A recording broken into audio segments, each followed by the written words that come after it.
Hello there!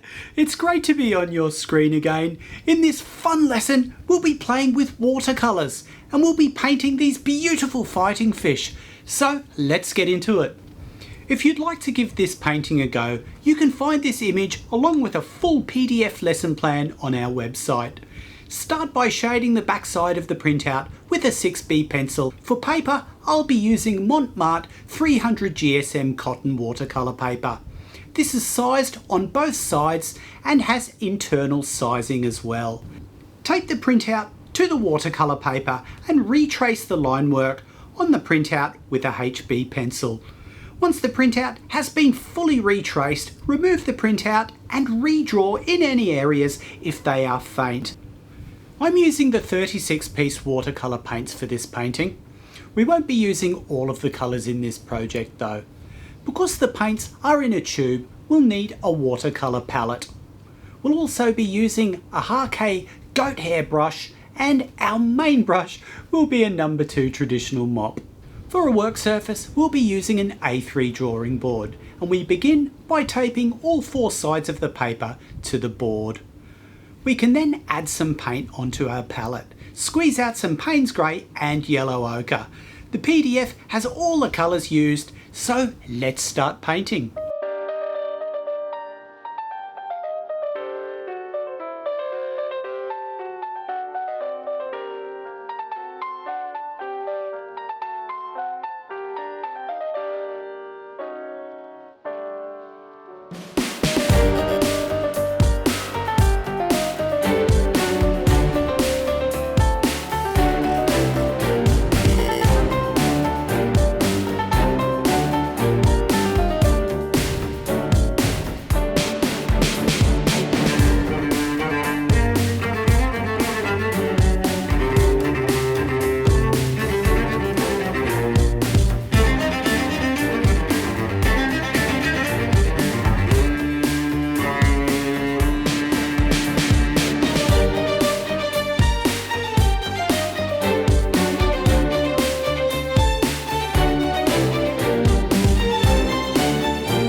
the background, squeeze out some cadmium orange, add a good amount of water and cut this tone in around the fish with the goat hair brush. This will be an underlayer, so it doesn't need to be totally flat and consistent. The underlayer is important for two reasons. Number one, it will allow us to create variation in the fish's flowing fins, and it will add some warmth to the black background behind the fish when we lay subsequent layers over the top. Watercolours are not usually glazed over the top of initial layers, as watercolour is not considered a permanent medium, meaning the paint essentially reconstitutes when another wet layer is laid over the top to an extent. While this is true, this natural characteristic can be exploited to create really interesting effects. I squeeze out some cadmium red deep and lay it onto the fins of the top fish. The tone takes on some of the underlying orange colour. I make sure as I create my strokes, I follow the natural direction of the fins. With glazing, the less you disturb the underlying colour, the cleaner the top colour will be. Obviously, the more water you add to the mix, the lighter the tone. But I can utilise this feature and use stronger colours with less water into the areas of shadow. I like to use a mop brush as much as I can. All brushes have their strengths and their weaknesses, and the mop brush's main strengths are that they carry a lot of water. This way you can cover large areas quite consistently. I suppose the mop brush's weakness is that they don't point so well, and the filaments don't snap back. This can make painting fine detail areas a bit tricky, but for covering large areas like this, they are just perfect.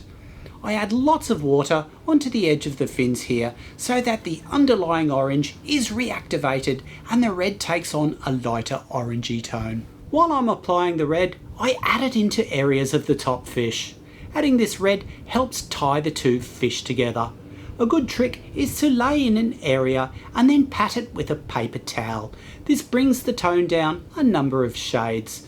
To add some depth and dimension to the fins, I create a colour from permanent rose, cadmium red deep and Prussian blue and lay it into the fin beneath the top fish. This is the third tone over the fin area and it activates the underlying colour noticeably, so try not to overwork it. I keep my strokes fluid and free.